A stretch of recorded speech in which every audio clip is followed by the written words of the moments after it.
My goodness, have I got a spooky Halloween treat for you today. A true story about a place so dangerous and cursed that some are afraid to even so much as look in its direction, for fear that evil beings might follow them. A paranormal Disneyland plagued by UFOs, cryptids, portals, and even poltergeists. A place studied by scientists for years on end, and the horrors those scientists witnessed there? Well, they turned them from skeptics into believers. The name of this place? Skinwalker Ranch. Sounds like this place is having a bit of an identity crisis. Poltergeists and UFOs? Anyway, count me in. Sounds exciting. Our story takes us to a 480-acre ranch in northeastern Utah's Uinta Basin. The Sherman family, Terry, Gwen and their 2 children, were looking for a new start, a change from the small-town life that they had in New Mexico. They wanted to move to a nice rural location where they could raise their prize-winning cattle. When they first arrived to view the ranch, it took their breath away.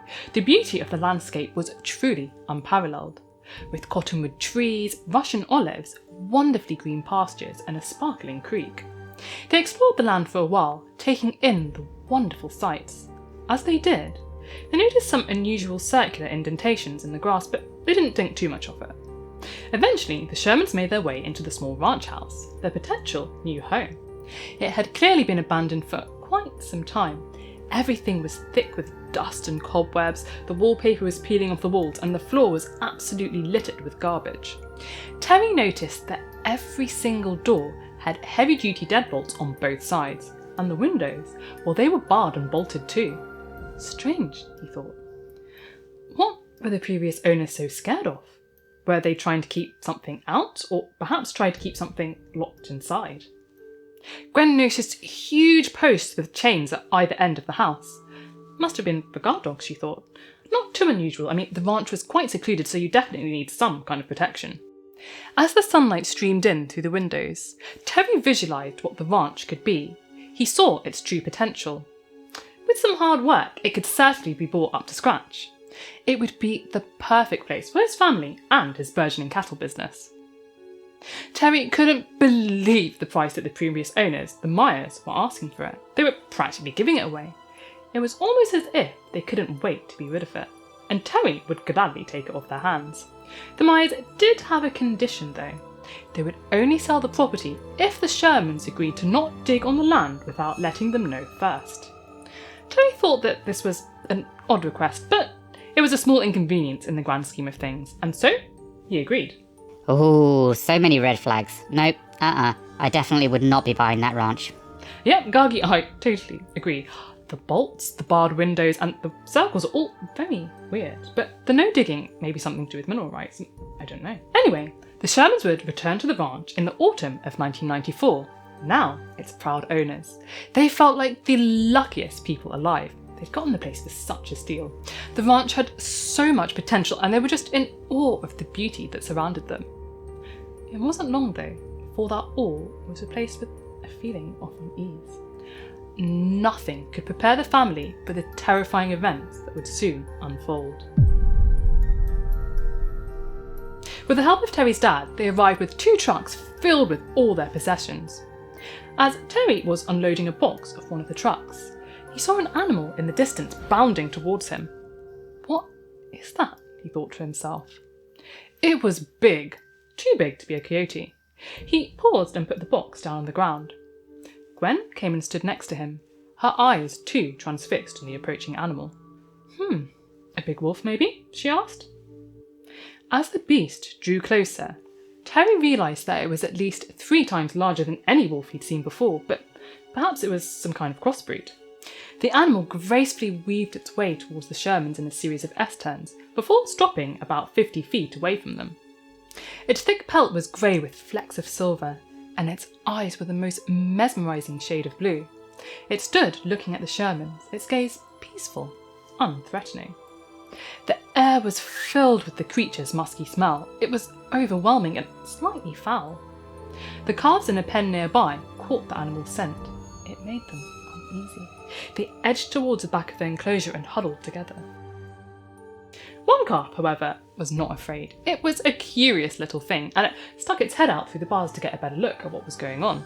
After a few moments, the creature gradually ambled towards the Shermans, and its true size became apparent. Now, Terry stood at over 6 feet tall, and the beast almost reached his chest. The animal was muscular, powerful, capable of doing real harm if it wanted. But it seemed perfectly tame. Perhaps it was someone's pet. Terry's dad reflexively began to run his fingers through the animal's fur. It was damp. The creature then calmly padded around in front of the family, and Terry's son jokingly asked if they could keep it as a pet. Just as the family began to relax around the animal, it quickly bounded towards the bars of the pen, and in an instant, its jaws clamped tightly around the neck of that curious little calf. It pulled and it tugged, trying to drag the calf through the bars. Terry ran towards the creature and kicked it with all his might. Terry's dad grabbed a baseball bat and began to strike the animal with it. The beast was unfazed though, tightening its grip around the calf's neck. "Get my magnum," Terry called out as he continued kicking the beast. His son fetched the gun and passed it to his father. Terry, an expert marksman, took aim and shot the creature in the ribs. The creature remained unfazed. It didn't bleed. It didn't even flinch. Terry shot the beast again and again, and finally the beast reluctantly released the calf. But the beast was unharmed. There wasn't even so much as a scratch on it. The animal locked eyes with Terry, its gaze still chillingly calm, and not a hint of distress or anger. Terry took aim once more, shooting the creature in the chest. It began to retreat, still unharmed. It glanced at the pen, perhaps contemplating another attack. This was unbelievable, quite frightening really. He'd shot the beast so many times, and it was completely unscathed. Terry called out to his son to get the 30-06, a more powerful gun. Within moments, the heavy firearm was in Terry's hands, and a deafening shot rang out. Then, there was the unmistakable thud of the bullet tearing through flesh and hitting the bone underneath. The beast flinched slightly, but remained composed, its eyes transfixed on Terry. Terry shot the beast again, this time in the chest, and a chunk of flesh flew off. The creature was still calm, its gaze unmoved from Terry. Eventually, the beast turned around and trotted away. Terry decided to go after the animal. He couldn't have a creature like that roaming around on his land, a danger to his family and his prized cattle. He followed the tracks through the trees and towards the creek. The tracks were deep and very easily visible, but around 20 yards from the river, the tracks just disappeared. The beast was nowhere to be found. It was as if the beast had just vanished into thin air. Strange things began to happen all around the house. When Gwen would go to have her shower, she put her hairbrush and her towel on a nearby counter. But when she came out of the shower, they were nowhere to be found. This happened again and again, but she just brushed it off, thinking that maybe the children were playing a game. But things would get even stranger. She'd bought many boxes of cereal and put them very carefully in the cupboards. But then they went missing, and they were found in the weirdest of places. The fridge, the freezer, and even the oven. She'd unpacked the food shopping, carefully putting it away, but when she returned to the kitchen, the shopping was neatly laid out on the kitchen table. The salt was often found in the pepper shaker and vice versa. Doors would fly open and slam shut, all by themselves. Gwen didn't tell anyone in the family about these strange occurrences. She silently worried to herself that her memory was failing her and that her mind was playing tricks on her. One day, Terry was preparing a fence. He put down his post digger just for a few moments, and then, when he turned around, it had vanished. He asked the rest of the family if they had seen it, but they hadn't. They searched high and low for almost half an hour, but the tool was just nowhere to be found. It was then that poor Gwen would break down. She told the rest of the family about everything that had been happening. It would turn out that Gwen wasn't alone. Strange things had been happening to everyone in the family. The family sat in silence. They realised that something was very, very wrong. As for that post digger, well, it would turn up weeks later, high up in a 20-foot tall tree. Now this was a hefty piece of machinery, weighing at least 70 pounds. How on earth had it gotten up there? Terry decided to do some research into the history of the property, And what he found out was really quite terrifying. He found out that the land was cursed. Legend has it that over 150 years ago, there was a conflict between two Native American tribes, the Utes and the Navajo. It is believed that the Navajo lived on the land where the ranch was later built. The Utes drove them off the land and started abducting the Navajo and then selling them as slaves. This all resulted in the Navajo cursing the land, and the land is said to lie in the path of the Skinwalker. Now, Skinwalkers are nothing to be trifled with. They are extremely powerful, evil witches. They can take the form of an animal, inheriting its speed, its strength and its cunning. They are said to cause great suffering and even death to others. The strange events, well, they would continue. Night after night after night, lights would appear in the distance. These looked like they were coming from a trespassing RV. Terry had finally had enough. How dare they keep trespassing on his land? He marched over in the direction of the lights, and as he got closer, he realised it was silent. Too silent. There was no sound of an engine. How strange, he thought. Then the lights began to move away from him. He ran after them, and the lights moved away even more quickly. The faster Terry ran, the faster the lights moved away. The chase continued for quite a while. Out of breath, his chest heaving, Terry refused to give up. He then stopped dead in his tracks.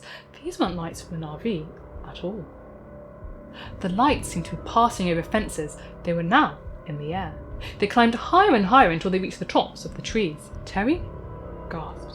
He can now see that this was a craft of some kind, large and oblong with a headlight in the front and a red light in the back. Apparently, the craft sort of looked like a refrigerator. The object silently and smoothly flew away into the distance, before disappearing into thin air. A flying refrigerator, eh? What next? I guess the aliens come bearing intergalactic snacks. Things would only get worse. Terry had to go out of town and the kids were staying with friends, leaving poor Gwen all alone on the ranch. She'd gone to lock up the entrance gates and then hopped into her car to drive back to the house.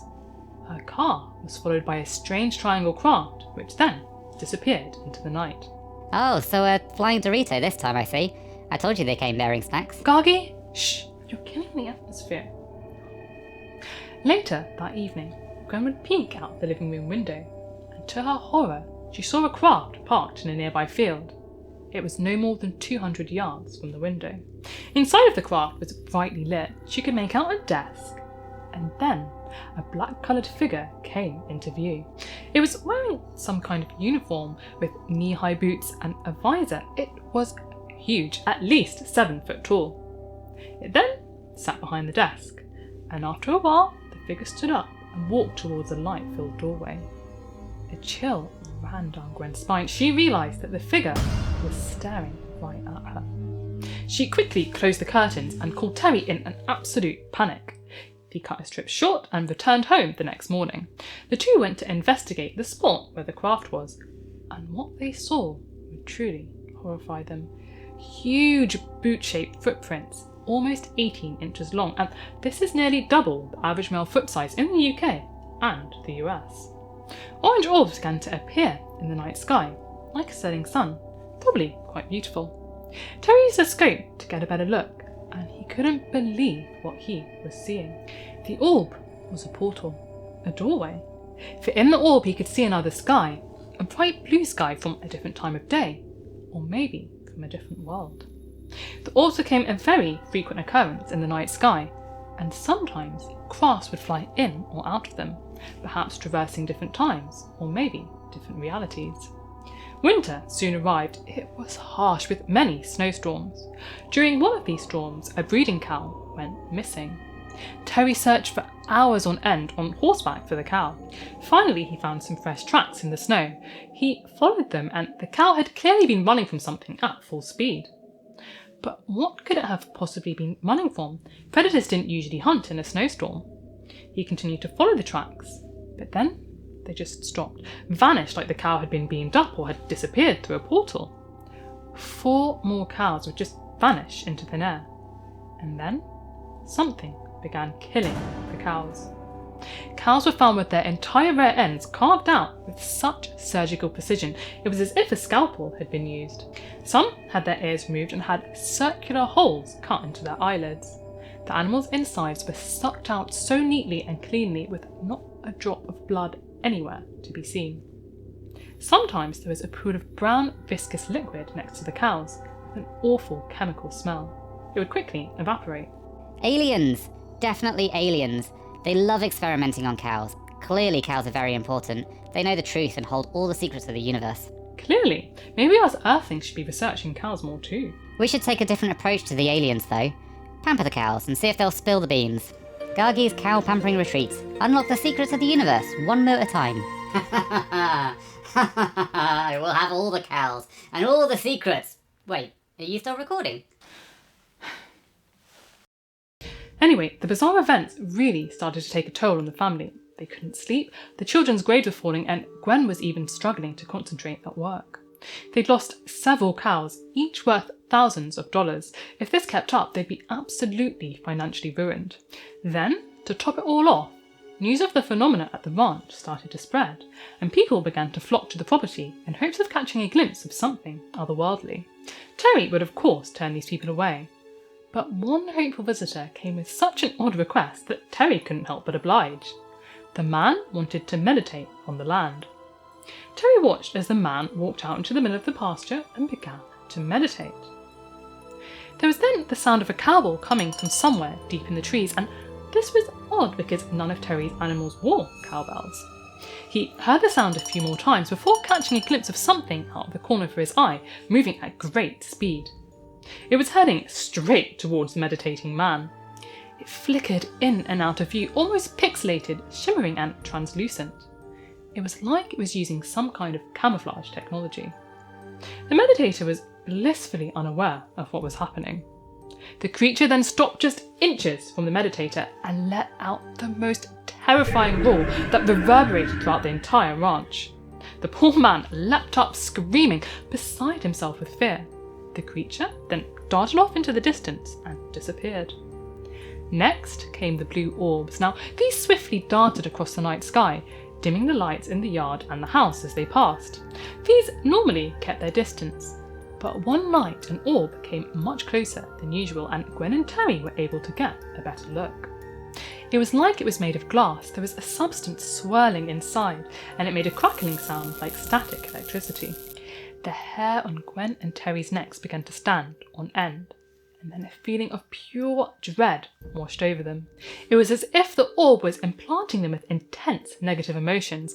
They were filled with terror, anxiety, despair. They'd never felt anything like it before. They trembled and struggled to breathe. Eventually, Gwen managed to turn on her flashlight, and for some reason this startled the orb, and it quickly flew off into the night sky, trying to avoid the flashlight's beam. The blue orb would return again on another night. This time, Terry was sitting outside with his 3 loyal dogs. The dogs growled as they sensed its presence. The orb danced around in a series of very impressive manoeuvres. It was as if the orb was under intelligent control. The dogs got more and more agitated and took off after the orb.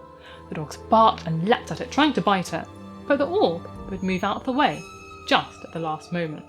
The orb then began to lure the dogs out into the trees, and this made Terry a bit uneasy. He couldn't see them anymore. What was the orb trying to do? Suddenly he heard the dogs whimper and yelp, clearly in agony. Then, silence. He waited and waited for his dogs to return, but they didn't. Hours and hours went by, but the dogs still did not return. He was so worried about them. He loved those dogs with all his heart, but he daren't venture into the trees in the dark. He would wait for the morning to look for them. The next morning he made his way out to the trees where the dogs had been. The smell of burning flesh permeated the air, and then he saw it. 3 dark brown circles burned into the grass, and at the centre of each was a blackish, greasy mess. No, was that the remains of his dogs? Yep, I'm afraid so. The poor dogs had been incinerated. This was it, the final straw. The family couldn't stay there any longer. They would put the ranch up for sale. Soon the story of the Sherman Ranch was plastered all over the papers, and it caught the attention of Robert Bigelow, a very, very rich businessman, and he decided that he would buy the ranch. Now, why would he want a ranch that was plagued with such horrors? Well, he had founded the National Institute for Discovery Science, or NIDS, an organisation that aimed to research the paranormal in a scientific way. Bigelow's team of world-class scientists would soon begin their investigation. Terry would assist them. You see, he wanted to get to the bottom of what was going on, and the scientist could certainly use his expertise in running a ranch. It would also mean that he could still raise some cattle there. First, the team checked for hallucinogens in the water and in the nearby flora, but they found nothing. They interviewed witnesses and conducted psychological profiling. Then, the wait began. You see, for a while, nothing out of the ordinary would happen. It was almost as if the presence or entity didn't like being watched. Eventually, though, it caved in, and the strange occurrences would return. The researchers saw odd flying objects and orbs in the sky, and then the cattle mutilation resumed. The NIDS vet had seen nothing like it. Once again, parts of the cows had been removed with such surgical precision, and there was no blood anywhere to be seen. 4 prize bulls vanished from an enclosure, and there were no footprints anywhere. The bulls were then found in a trailer that had been locked for years. It was still locked. How on earth had they gotten in? The bulls were packed closely together, and it was as if they were in a trance, unmoving, barely conscious. They should have been kicking, bellowing, trying to get out or something. The researchers were often haunted by a strong and musky odour that would cause compasses to act very strangely. It would suddenly fill the air, and along with it came a sense of fear, a feeling of being watched. One evening, that feeling would be confirmed. 2 of the researchers saw a large dark figure moving through the trees. One researcher tried to take pictures, counting to 20 before opening and closing the shutter, hoping to get enough exposure. The creature continued to slowly move through the trees. It was huge and blocking out the stars. Suddenly, a loud yell could be heard. It was the other researcher. "It's got me!" he yelled. It was as if the being in the trees had taken control of his mind. It told him, "We are watching you." Over the coming months, orbs would flit in and out of view, darting across the sky, never really allowing themselves to be captured on film. The researchers were always just one step behind. They managed to capture a few flickers of light here and there, but frustratingly, no sustained evidence. Then, probably the most terrifying of all the events would occur. An orange orb appeared before the researchers, gradually growing in size and brightness. They observed it with night vision goggles. This wasn't just a glowing ball. Oh no, it was a tunnel. The tunnel grew and grew until it was at least 2 feet wide. "Jesus Christ," one of the researchers exclaimed. "There's something in the tunnel." The researcher was trembling, thoroughly terrified. "Oh my god, there's a black creature coming out. I can see its head." He paused for a second, and then, barely able to get the words out, he mumbled, "It has no face." The creature crawled its way out of the tunnel, its long black limbs contorting into the most inhuman-like positions. It landed on the ground and began to walk away, fading into the distance. And the orange tunnel? It shrunk until it was no more. The researchers listened. The creature must have been somewhere close by, lurking in the darkness, but they couldn't hear any footsteps. It was quiet, too quiet. The coyotes had stopped howling, and even the crickets had gone silent. Now, they might not have been able to hear or see the being, but my goodness, could they smell it. There was a pungent sulphur-like odour. It was awful, so horrible that it made them gag. Ooh, that was creepy. I've seen some things in my time, but that would definitely scare my wings off. I agree. Really creepy. Now, this encounter really shook the researchers, and perhaps luckily for their well-being, the strange events would dissipate, happening less and less often. Eventually, Bigelow decided that he wanted to focus more on his aerospace endeavours, and so, in 2004, NIDS was disbanded, but Bigelow still held on to the ranch. Then, in 2007, Bigelow received a letter from a senior official at the Defense Intelligence Agency who was very interested in the phenomena at the ranch. Eventually, research on the ranch continued as part of a Pentagon-funded Black Budget program between 2007 and 2012. Horrifyingly, it would turn out that the paranormal events, they were not confined to the ranch.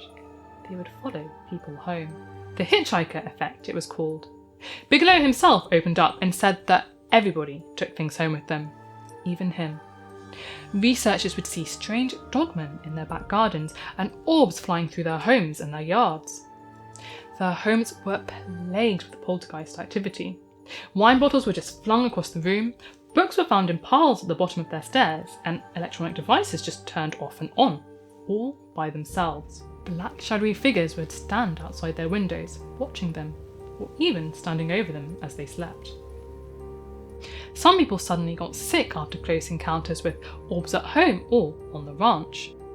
And by the end of the project, things escalated dramatically, and many people began to suffer from autoimmune conditions like rheumatoid arthritis, Graves' disease, and even lupus.